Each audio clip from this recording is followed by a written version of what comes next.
Sometimes the past shows up at the same corner I can't avoid. The dashboard glows faintly, the digital clock reminding me it's later than it should be.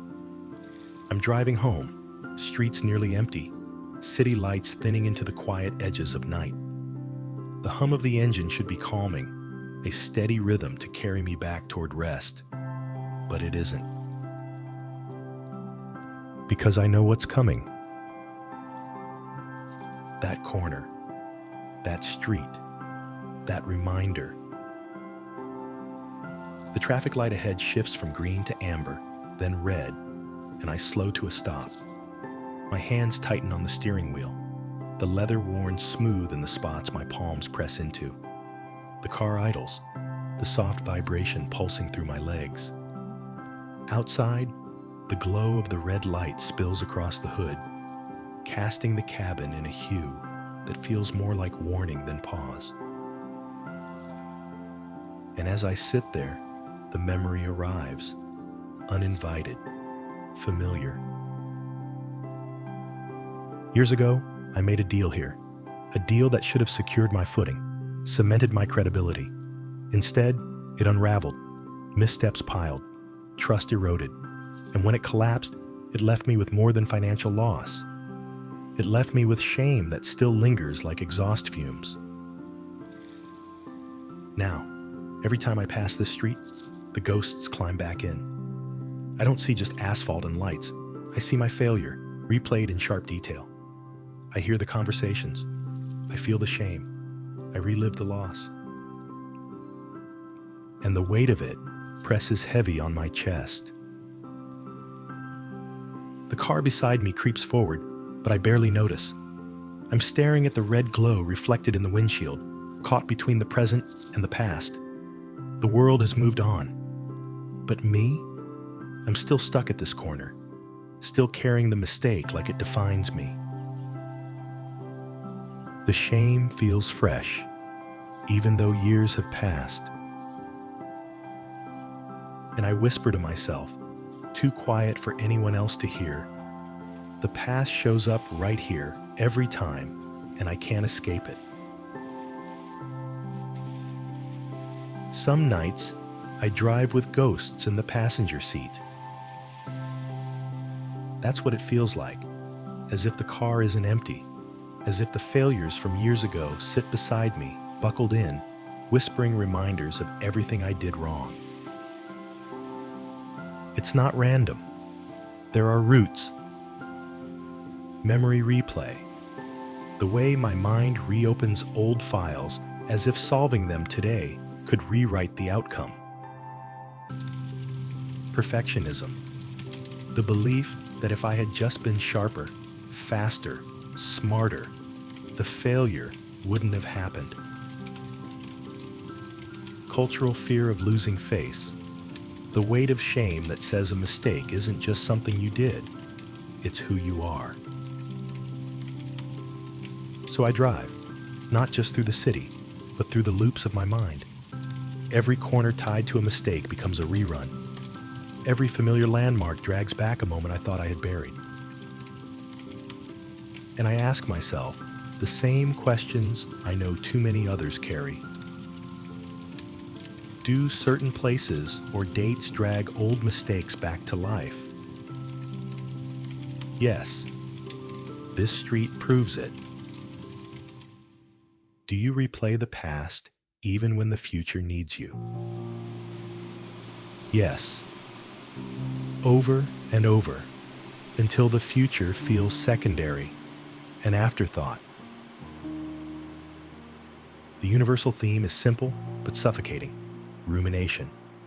The act of replaying, rehearsing, reliving, as though going over it again could change the outcome. But all it changes is me, draining me, binding me, convincing me that my story is already written, already ruined. The rearview mirror catches my eye, and I see myself framed there, smaller, confined, looking backward instead of forward. It becomes symbolic, the way I keep glancing behind instead of focusing on the road ahead. And in the quiet of the car, the wisdom I've resisted for years surfaces again. The past is a teacher, not a jailer. But in nights like this, it doesn't feel like a teacher. It feels like a prison, and the walls are built out of my own memories. The irony is that while I stare into the rearview mirror, the traffic light in front of me holds red. I can't move. I can't drive forward. And that's exactly how the rumination feels. Stalled, waiting for something outside me to change, when really the change has to begin inside. But tonight, all I feel is the weight of the ghosts riding with me. And I wonder if I'll ever be able to drive this road without them. It happened on a night when I was already raw. I had stayed too long at the office, drained from chasing numbers that wouldn't add up, fielding calls that ended with maybe later instead of yes. By the time I stepped into the car, exhaustion hung on me like a second coat. I thought the drive home might give me quiet space to breathe. But the city has a way of bringing back what you're trying to bury. The red light ahead, the one I dreaded, glowed in the distance like a wound reopening. I slowed, eased into the stop, and tried to distract myself with the hum of the engine. But the ghosts were faster. They always are.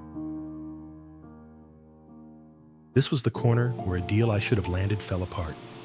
A deal I believed would secure my reputation, prove my worth, stabilize my future. Instead, it collapsed. And when it did, so did I. That loss had been more than numbers on paper. It was whispers. It was staring. It was the kind of shame that follows you even years later. And tonight, it followed me again. I glanced sideways, scanning the sidewalk, and froze. There he was, an old colleague, one who had been there when the story of my failure was fresh, one who had seen me stumble, had likely repeated the gossip, maybe even laughed. He leaned casually against the rail, scrolling his phone, waiting for a ride. I doubt he even remembered the details, but in my chest, his presence was a trigger. A spark that lit up every doubt I thought I'd outgrown. We locked eyes for less than a second, but in that second, I saw everything I feared reflected back at me. Recognition, judgment, dismissal. Whether it was really there or not didn't matter. My mind filled in the blanks. And the voices surged. They'll never forget. You'll always be that mistake. You'll never outrun it. The thought loop was merciless. I gripped the steering wheel tighter. The leather pressed into my palms, stiff and unyielding, until my knuckles whitened. My breath quickened, shallow, each inhale catching in my chest. Sweat beaded at the base of my neck, though the night air outside was cool. The red light flooded the car, painting everything in an accusing glow. The cabin felt smaller, tighter, suffocating. The longer it stayed red, the more I felt trapped, not just by traffic, but by the chains of my past. The overwhelming symbol couldn't have been clearer. A red light that refused to change. I hunched forward, shoulders collapsing toward the wheel, head bowed, eyes cast down. The collapse gesture wasn't just physical. It was emotional, spiritual. I was trying to shrink out of sight, to disappear before the weight of shame crushed me. And in that quiet, hunched silence, the emotional low struck its blow. It wasn't just about the lost deal anymore.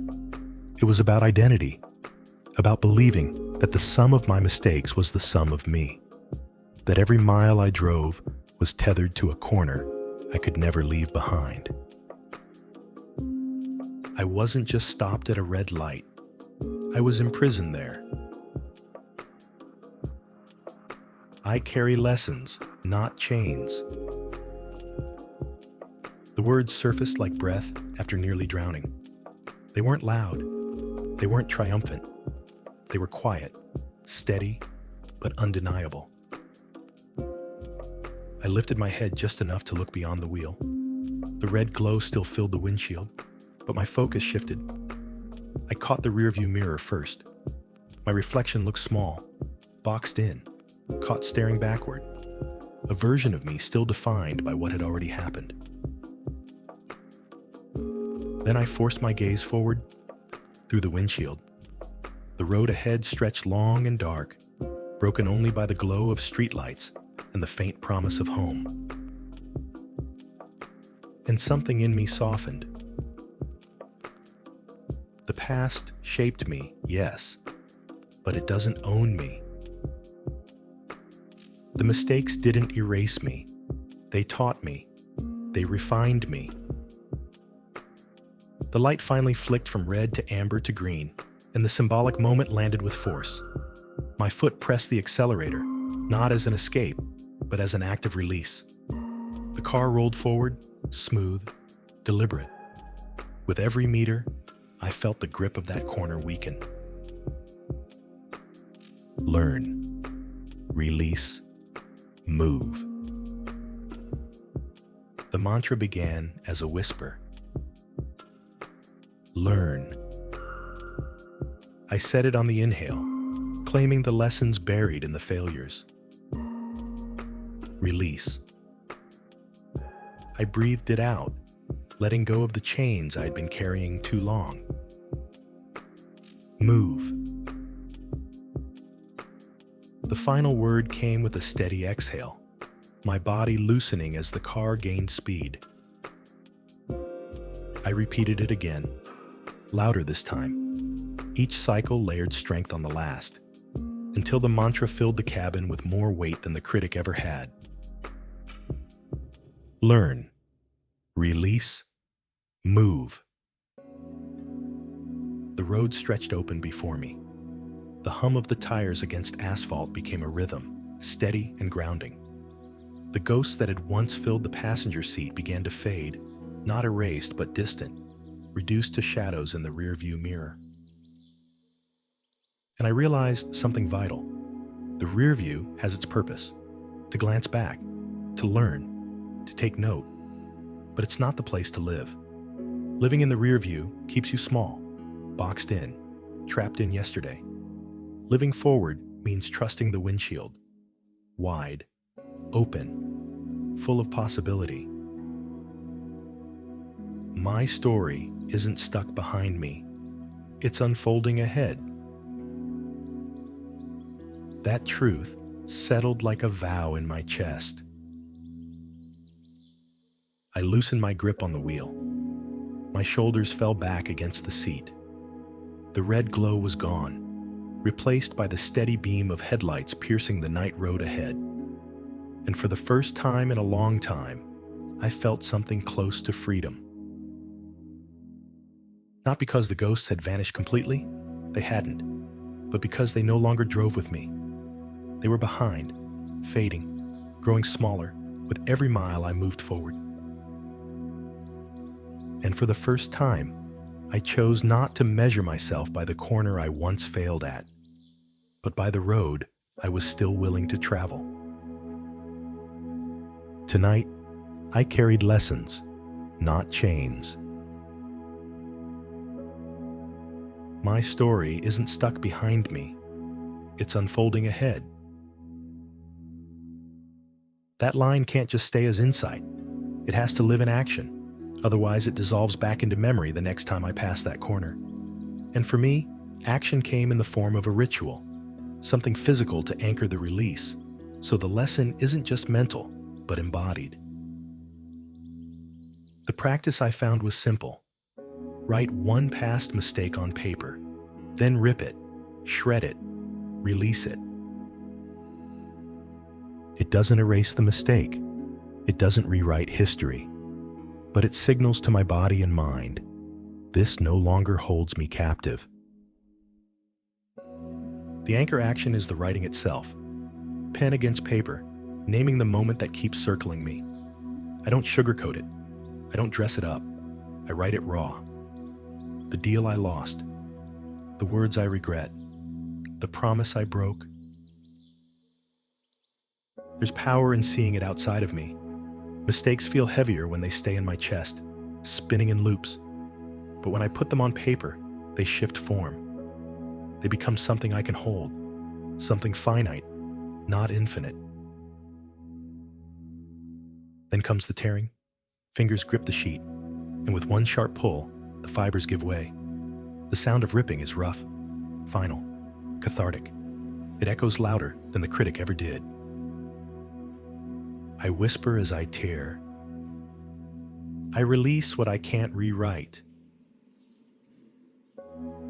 That phrase matters because it doesn't pretend the past never happened. It doesn't deny the failure. It admits, I can't rewrite it, but I can release it. The grounding symbol is the open road. Every time I shred a mistake, I imagine dropping it behind me like debris left on the shoulder. I don't need to carry it in the trunk anymore. I don't need to strap it into the passenger seat. I can let it stay behind as I drive forward. Sometimes, after shredding, I step outside. I breathe the night air. I watch the headlights of passing cars, each one moving forward, never backward. I remind myself, time only travels one way, and so can I. The reassurance that steadies me is this: every mile forward loosens the past. Not all at once. Some mistakes cling harder, like vines around the axle. But with each ritual, each shred, each whispered release, the grip weakens. The past doesn't disappear, but it stops defining. It becomes what it always should have been: a teacher, not a jailer. The first time I tried this ritual, I expected to feel silly, but instead, I felt lighter. Almost absurdly so. As if the paper carried a weight I hadn't realized my shoulders were holding. As if tearing it reminded me I was allowed to let go. Now, it's a practice I return to whenever the ghosts grow loud. I don't wait for the red light to chain me again. I name the memory, I write it down, I tear it apart, and in that tearing, I breathe a little deeper. Even in this small act, I feel the weight shifting. My mistakes don't define me. My growth does. That's the truth I leave with tonight. For so long, I believed the opposite. I let mistakes become labels, let failures become identities. I thought if enough people saw me stumble, that stumble was who I was forever. But I see differently now. At work, the shift means I no longer replay every deal that went wrong as proof I can't succeed. I use them as case studies, not condemnations. They inform me, they sharpen me, but they don't imprison me. At home, it means I don't let old regrets steal my presence from the dinner table. My family doesn't need a ghost of who I was. They need the man I'm becoming. In myself, it means the mirror, the rear view, the red light, the old corners of shame no longer dictate my worth. They remind me of growth. They remind me I kept going. The one-line mantra I carry forward is simple: lessons, not chains. The closing symbol is clear in my mind, headlights fading into the night road ahead. The car moving forward, steady, carrying me toward what's next.